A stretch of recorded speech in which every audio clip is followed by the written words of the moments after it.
Okay, so we're going to wait for 1 more minute to see if Juana can join again. Okay, there she is.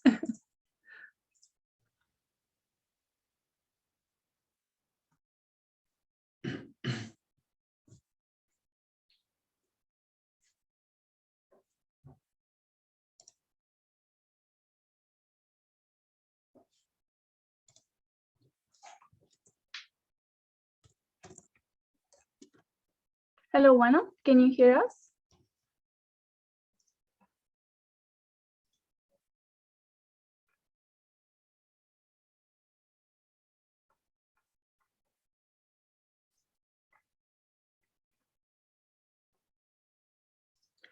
Okay, just in the best interest of time, I think we should start with the next presentation. As I see, the next presenter is not present either, Alejandro. So until Juana resolves her technical issues, I think we should jump into the third presentation. Robert, would that suit you? Okay, perfect then. I will just write in the chat. Later on for Juana to see that she can present after this presentation has finished.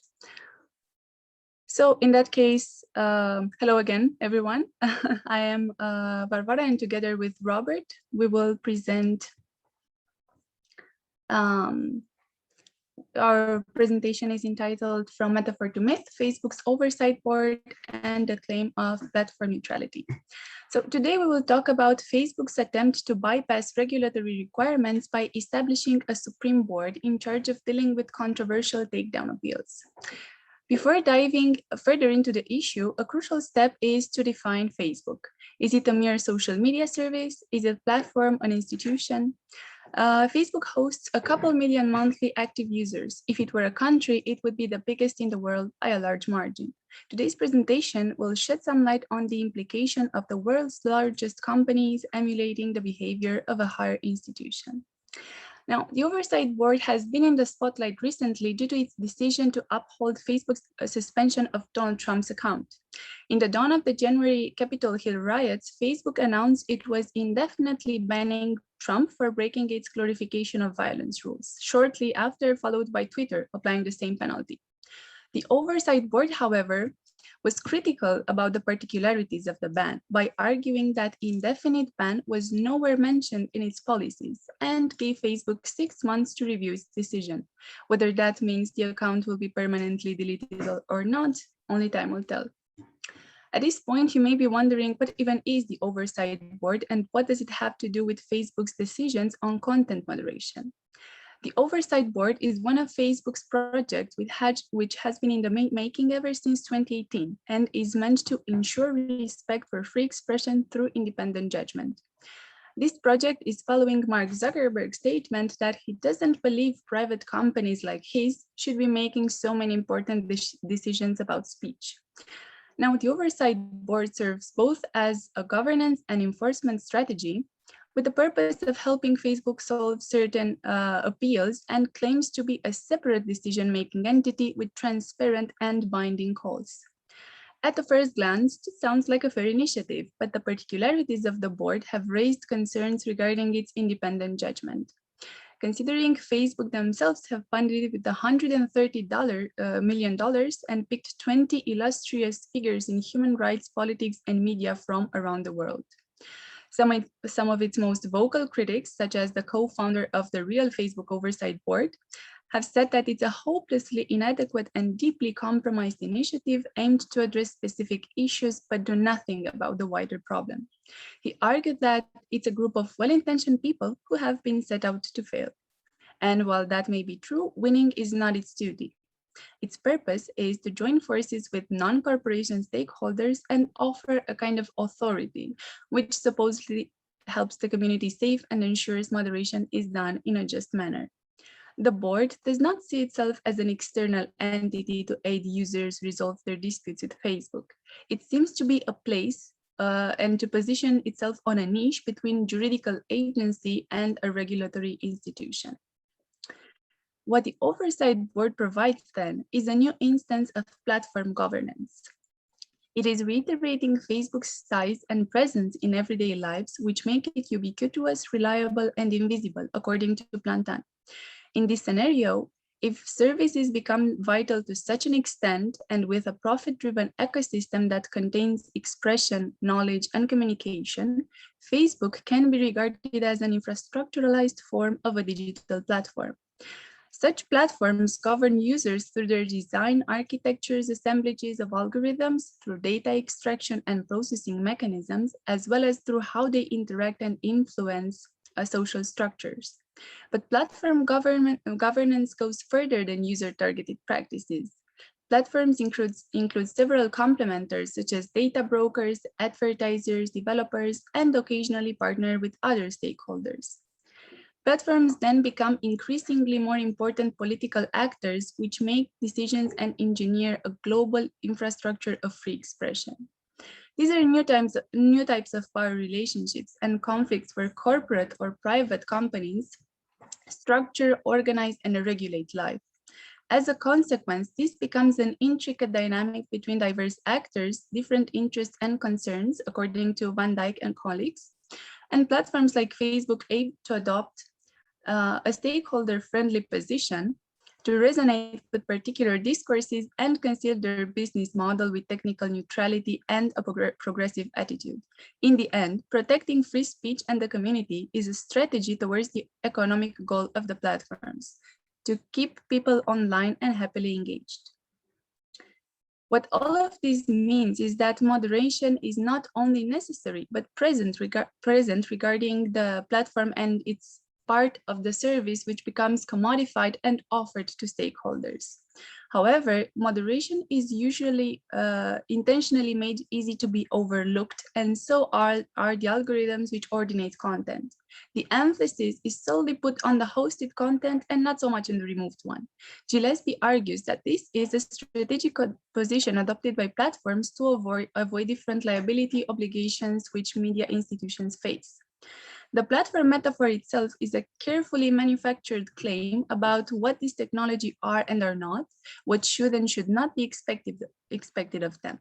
However, platforms have characteristics similar to traditional media, such as content organization and moderation, a definition of what is prohibited, and thus they intervene into the contours of public discourse. So, what authority should regulate such platforms? There are several regulations worldwide, such as the Platform Accountability and Consumer Transparency Act and Section 230 of the Communications Decency Act in the US.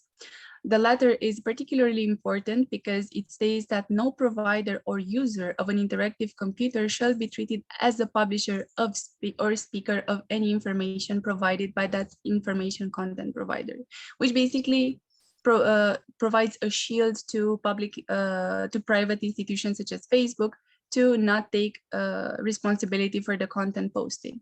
The European Union also has a regulation on the matter, the Digital Services Act, which demands a greater deal of transparency and information, as well as requires additional regulatory mechanisms for private platforms operating within the bloc.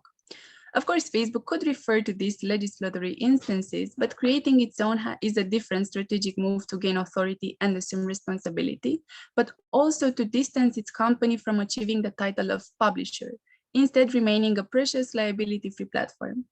What the Oversight Board decided, Facebook's boss could say, is not my fault to blame the judges. By emulating the behavior of a higher institution which is stripped of its core characteristics, its main aim is to gain legitimacy and trust. In this case, the Oversight Board becomes a performance of a regulation where moderation is mythologized. No longer is moderation made visible, but rather it becomes grounds for a type of manufactured transparency. Okay, and I will take over from here. Following Bar's argument that myth is a type of speech, or that myth is a system of communication, that it is a message, we can affirm that Facebook is manufacturing the mythologization of regulation and moderation through the creation of the Oversight Board. Just as myth has the function of transforming meaning into form, Facebook attempts to build a self-image of responsibility, trustworthiness, and proactive contribution to safeguarding the fundamental right of free expression rather than free speech, which is a more slippery slope. Indeed, according to Barth, myth hides nothing. Its function is to distort, not to make disappear. Just as Facebook cannot ignore the already existing legislative acts, it can take the principles which resonate with its intentions and bend them until they fit the image it wants to propagate. Rather than remaining out of sight, moderation is made more visible to perpetuate the values of justice and fairness. It does not deny such accountability requirements, rather it purifies them or it makes them innocent. Neutrality remains a main characteristic of the platform, but responsibility and accountability are strategically diluted, while the show that is put on argues the exact opposite. The existence of this board creates a tension as it exposes what usually happens behind the scenes. The tables are starting to turn towards platforms being forced to be more transparent and more accountable, even though more sorry, even though more conservative voices such as U.S. free speech First Amendment advocates suggest that thorough moderation endangers fundamental rights. It is in fact a democratic duty to recognize and publicly scrutinize content moderation mechanisms. Indeed, content moderation is, according to Gillespie, is fundamental to this collective assertion of value. And such realization helps distance from a one-size-fits-all ideology like the one Facebook is trying to push through its overwhelmingly white, male-educated, liberal or libertarian, and overwhelmingly technological in skill and worldview. And this precise worldview is the one naturalized by myths like the Oversight Board, as the sole communicative intention of such a project is to basically reflect their criteria on the world's discourse organization and further strengthen their position. Now, can the Oversight Board really make a difference? The answer is no, just because of its size alone. Is the purpose of its existence to make that sort of difference? Again, this is rather a more strategic statement. The fact that the decisions of the board have been conflictual because of the culturally and locally rooted subject matter goes to show that content moderation is not meant to be judged with universal and highly interpretable principles of hate speech, freedom of speech, or freedom of expression. The topics which made it to the decision-making process prove that there needs to be a more context-aware solutioning for each particular case, where not only the content is being judged, but also its possible effects and alternative understandings. There is no prescribed set of criteria to be used when making these decisions, but a larger array of circumstances needs to be taken into consideration. This is exactly why a real oversight board would be a step towards the right direction, which so far is just a Facebook myth of platform neutrality and justice. We can no longer claim that Facebook is perpetuating its worldview unattended or unwatched. The level of public scrutiny it has reached pushed it to come up with an additional shield to protect its lack of liability.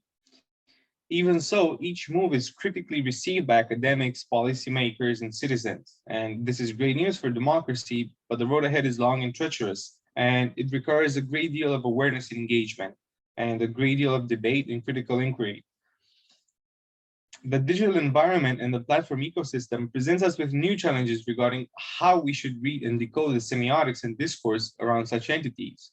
The subject matter evolves and introduces new obstacles in terms of determining a dominating worldview, a casual solution, among other things.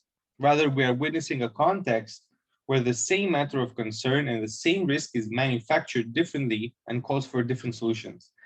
The principles of platform governance are much more exposed, and rightfully so, to be able to hold them accountable so that democracy is not impaired.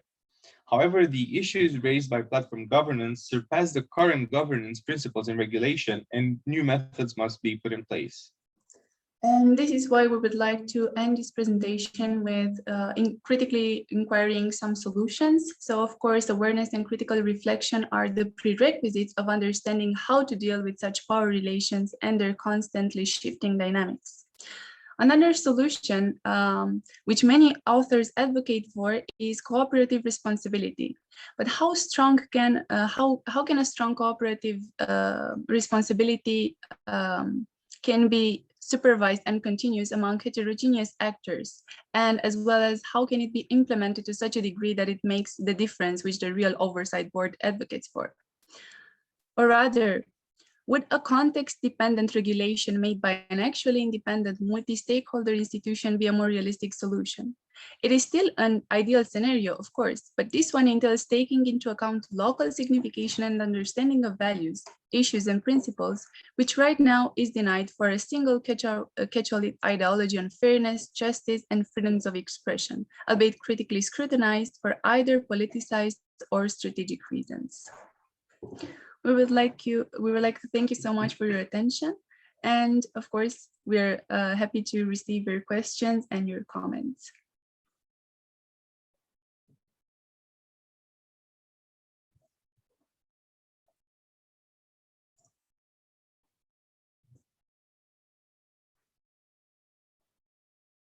We can, of course, keep them for the end of the session. And right now, if Juana is ready, you can start sharing your screen and starting your presentation.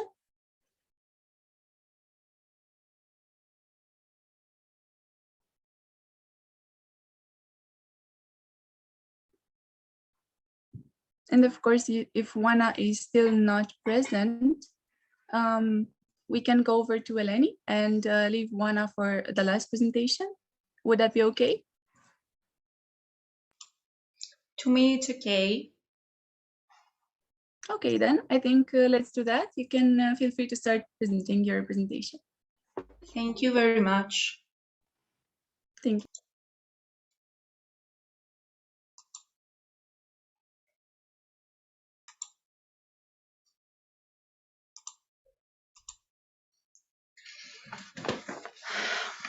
So, hello. Once upon a time, there was a device, a smartphone, presented as the reinvention of the phone. iPhone is a smartphone presented for the first time in 2007 as 3 devices in one: an iPod, a telephone, and an internet connection device. The first iPhone was connected to the idea of innovation and simplicity, as its design was based on touchscreen and the ability to use fingers to navigate. What was the impact of the iPhone at the beginning? In 2007, mobile phone holders were few in the world, and the acquisition of such a device implied an economic welfare. Consequently, in the first few years, owners were primarily business executives due to their need to use a computer at any time, and simultaneously due to the provision of the apparatus by the companies themselves. Gradually, iPhone was transformed into an index of one's personal status and his good economic situation. This research about the owner's profile in the first 5 years shows that while those earning $100,000 and greater still command a hefty portion of the iPhone's audience until 2012, users with income levels of $50,000 to $75,000 represent the fastest growing audience income segment. Also, in May 2012, females accounted for a much more prominent share of iPhone owners at 47% versus 53% males. This fact can be connected to the increasing number of women entering the business world. To understand the impact of iPhone in society, it is vital to mention how mobile phones in general can function as indicators of owners' personal features and simultaneously delineate social inclination due to its connection with multiple values. Baudrillard suggests that technological devices in general and consumer goods do not construct the personality, but they form it and categorize it. More specifically, the mobile phone provides social integration at the symbolic level, and it provides the individual with a sense of self. It indicates that the individual has reached a certain level of economic wherewithal, and perhaps a level of technical competence. Marone claims that the use of mobile phone is not connected to the consumer's personality, but seems to be composed of heterogeneous segments that, if put together, they constitute the pattern of certain social figures. According to this thesis, the elements that constitute the indication behind iPhone should be outlined in order to understand its role. Starting from the name itself, the word phone describes the main use of the device. In fact, it is possible an emphasis in order to verify that the phone has been reinvented. Apple's marketing strategy suggests that the I in front of almost every device of the company is connected to the main principles of the company. Internet is one of the key possibilities offered, of course. Inform can be connected to the user's access to information. Inspire seems to refer to Apple's strategy to introduce innovative devices, such as iPhone, that was initially presented as the device that reinvented, as we said before, the phone, the telephone. From another perspective, Inspire may suggest the promotion of certain ideas and behavior. The notion of instruct can be positively linked to transmission of knowledge to the others as a pioneer company. However, it can be negatively charged with the concept of manipulation. Individual refers to the importance given to the personalization of the device. And the question arises, can individuality be ensured when referring to a gadget that makes you part of a specific social network of people? It seems that iPhone I attribute meanings in the object beyond its inherent characteristics. Companies, in an attempt to diversify their products from competitive products, construct a mythical substance for the product in demand. Levi-Strauss emphasizes the operation of a myth and as an element of diversification, which could be applied in modern marketing practices. Myth is not static as it is influenced by social, political, economic, cultural changes, and therefore conveys a message that carries components from all fields of culture. Cultural myths express and contribute to the organization of common ways of perceiving things. They are reproduced daily through newspaper, television, advertising, and other works of pop culture. At the denotation level, we have a phone of the Apple's company that combines phone, computer, and camera. At the connotation level, we associate iPhone with innovation and prestige. The activation of myth is based on the belief that owning an iPhone is proof of social status and economic welfare.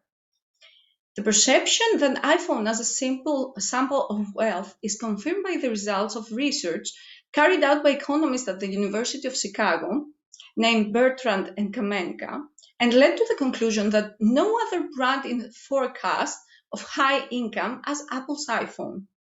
It gives a probability of 69.1% to correctly conclude that the owner has a so-called high income. According to Baudrillard, consumers nowadays adopt specific purchasing behavior with the aim of conveying messages to their social environment. The possession of an iPhone gives the owner the confidence that he requires an innovative, glamorous, and expensive smartphone that presents him to the society as a successful professional. iPhone is one of the objects with the most frequent occurrence in popular culture shows such as movies and television series. Duzzi, in his essay entitled Cinema Portabile, Azioni e Passioni, claims that common use of a mobile phone by actors in movies determines the background of cognitive understanding and their possible performance. He continues saying that as far as actors' personality, emotions, and the values that motivate them are concerned, mobile phones, through their use, are inscribed in the field of passionate indicators. They provide a glimpse to the contours of an emotional and psychological world, the facets of the soul. In case of the iPhone, their use by specific characters can reveal a lot about their role in the story and their state of mind. We can analyze the social life of the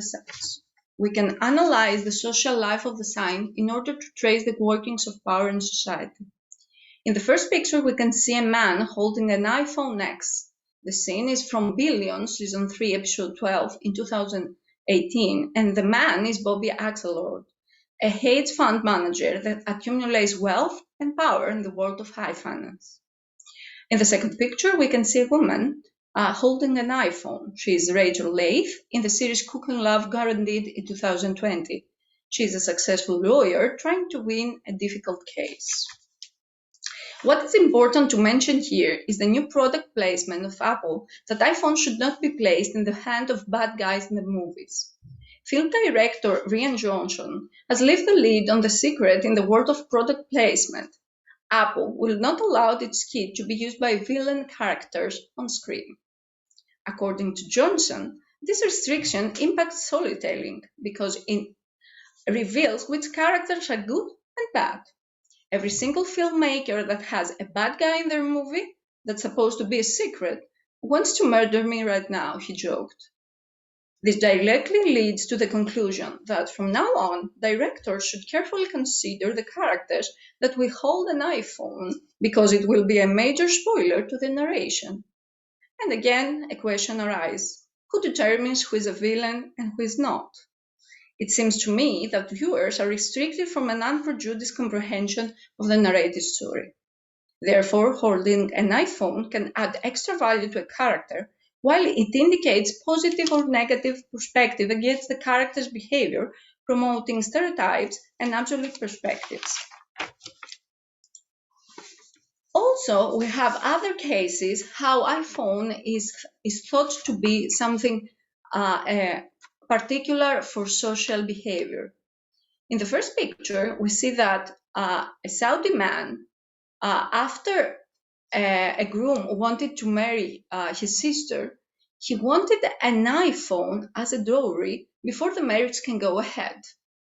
In the second case, a groom gave to all his guests at his wedding an iPhone as a present, a welcoming gift. Myths change and adapt to historical and social data. As the popularity of Instagram and selfies increases, the use of the camera and its countless potential are a factor of choosing a smartphone. iPhone's later promotional actions are related to its cutting-edge camera and its innovative functions. Slowfies are Apple's name for slow-motion selfies, a feature that's new to the iPhone 11 models. If you see slowfies everywhere, it will be definitely due to iPhone 11, of course. There is evidence that the mythical elements connected to iPhone lead to extreme consumer reactions, such as borrowing money and overcharging credit cards in order to acquire the new iPhone model. This phenomenon implies the need of individuals to gain social acceptance. Offering iPhones as memorable and valuable gifts can show an alteration on what is considered priceless acquisition. It seems that technological gadgets have gained an exceptional place in people's lives, which can be an indicator of the public perception of technology. Stereotypical notions are engraved on the subconscious, acting behind the scenes, and myths are being adopted as a reality. This reality is used as a form of exercise of authority. Receivers, however, can maintain a residual freedom, the ability to read in a different way the daily points. Thank you very much. Thank you so much for your presentation. It was quite insightful, really. I would have a question if no one else wants to jump in right away. Okay, so as you probably know, there is also this movement of popular artists such as Selena Gomez shooting their video clips on their iPhone in order to, let's say, promote the usage of the phone and to show how many qualities it can also stand for. Would you consider this type of application or mythologization of the iPhone potential site for further findings in your case? And how would you relate your theory to that? Sorry, thank you. Thank you very much for the question. I definitely think that there is a connection because definitely the brand name that Apple succeeded to establish shows all the different features and possibilities that an iPhone can present. To me, shooting movies from an iPhone camera or what you said exactly, shooting video clips with iPhone, present exactly how strong a brand name they established. My research does not suggest that iPhone is not a good phone. Of course, it has some technological features that are innovative and great. The main reason behind the mythology to me is that it's more than that. When choosing to buy an iPhone, it's not only about choosing a good phone. Perhaps there are more, I'm not sure about that. Unfortunately, I don't know so many things about the technological features, but actually I think that a lot of people choose one iPhone in order to represent themselves in a specific way. So definitely choosing a star to promote an iPhone through her video clip constructs again the same idea. Successful people, stars, now Instagrammers, because almost every Instagrammer holds an iPhone. It has the best camera, but not more. It's not the only thing that is promoted. I hope I answered to your question.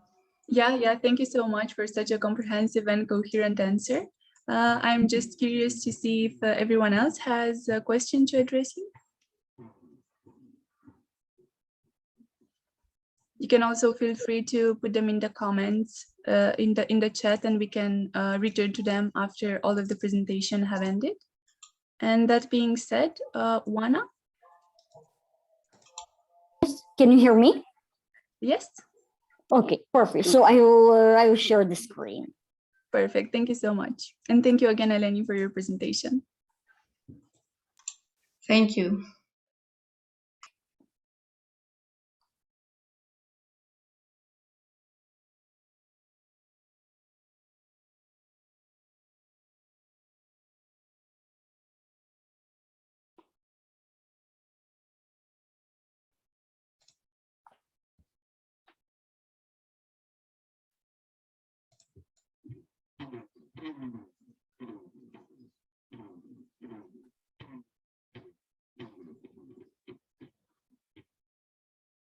Wana, we can see that you started screen sharing, but there is no content on the screen yet. Okay, sorry. I will. No problem.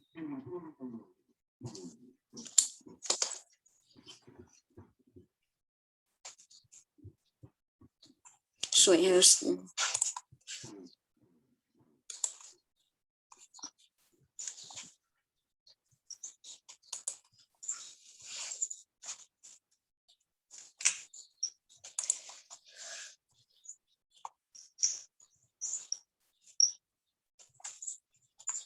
We still cannot see your presentation, but we can see that you are trying to share your screen. Yes, sorry. I'm from my phone. I wasn't able to connect from. That's why. Sorry. Immediately I will. No problem. Take your time.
You can try to stop the screen share and try it again. Yes, sorry.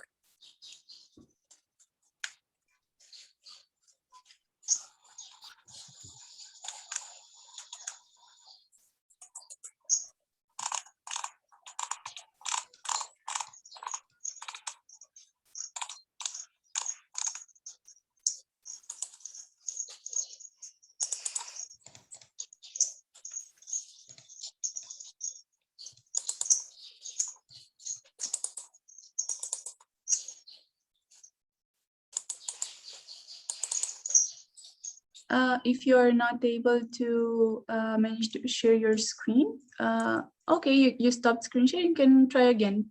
Maybe it works this time.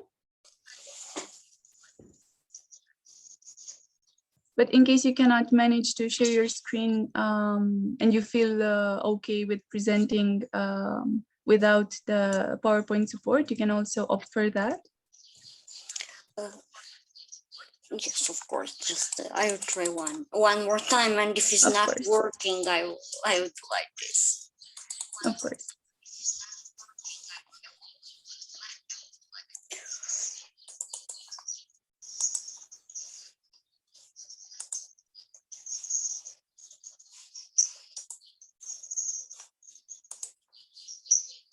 So.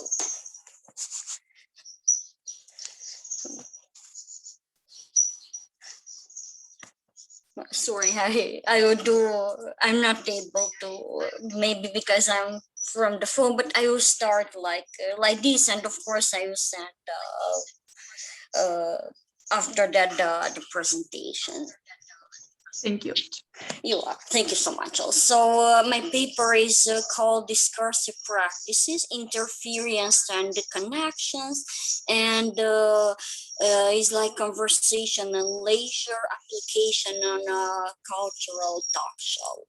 And the paper is a study and the case on Romanian cultural talk show, Mic dejun cu un campion in English is Breakfast with the Champion, broadcasted by TV2 National Public Television, and is presented by the journalist Daniela Zecabusura. This TV show can be considered also conversation between the moderator and the invited, but also conversation between the host and the guest. Because according to Jacques Fontanelle, the French semiotics is a form of life, but also built on a cultural structure and signification. And this TV show is also a reality frame of the inner space, because the televisual time has another intensity than the biological one. The televisual time passes more faster than the biological one. For example, this TV show has 50 minutes. Is broadcasted every Saturday morning, but in reality these 50 minutes are like around 20-30 minutes of the biological time. And I made how to say a study of the first minutes of this show, which are also introduction into the breakfast ritual, the ritual which can be considered a clutch between for having a conversation is also his title, like Breakfast with the Champion, and is like having a talk and engaging conversation, integrates signs and texts. It leads to a next level of conversation, is an intention but also an extension of the discourse.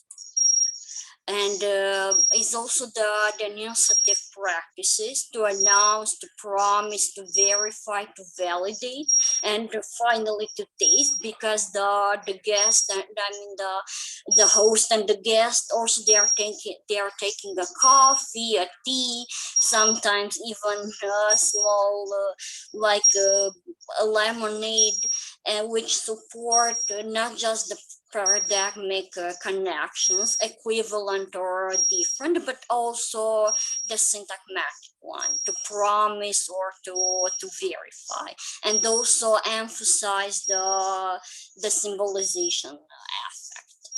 So that's quite all. Thank you so much.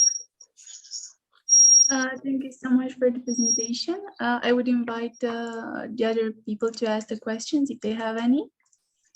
I posted in the chat the context, the topic, and your abstract.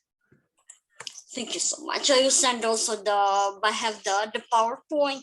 It's not a problem. I will send it also right away. Thank you so much. Thank you also. Okay, so if no one has questions about this particular presentation, but thought of other questions for the previous ones, this would be the great moment to ask them. So just unmute yourself and go ahead if you have any.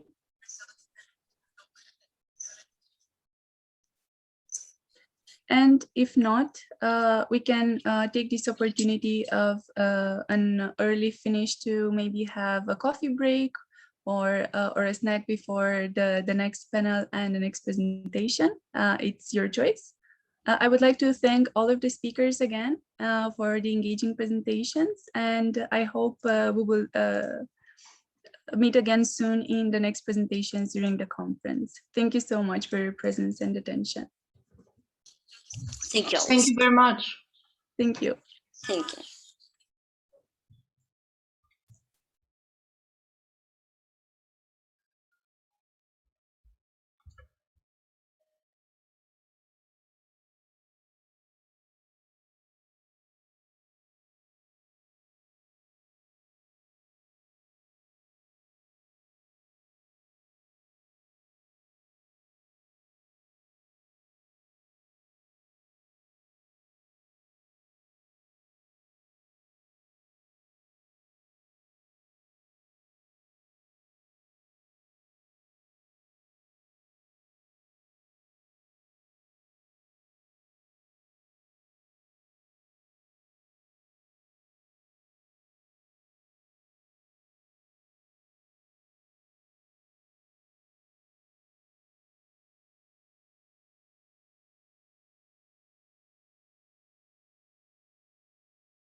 So Roxana, you all presented, have Yeah. to finish the presentation today? Yes. Oh, okay. I'm surprised you are very quickly today. Yeah. Okay, thank you very much all. And I invite you to short break and to the next session. Thank you very much. Thank you so much.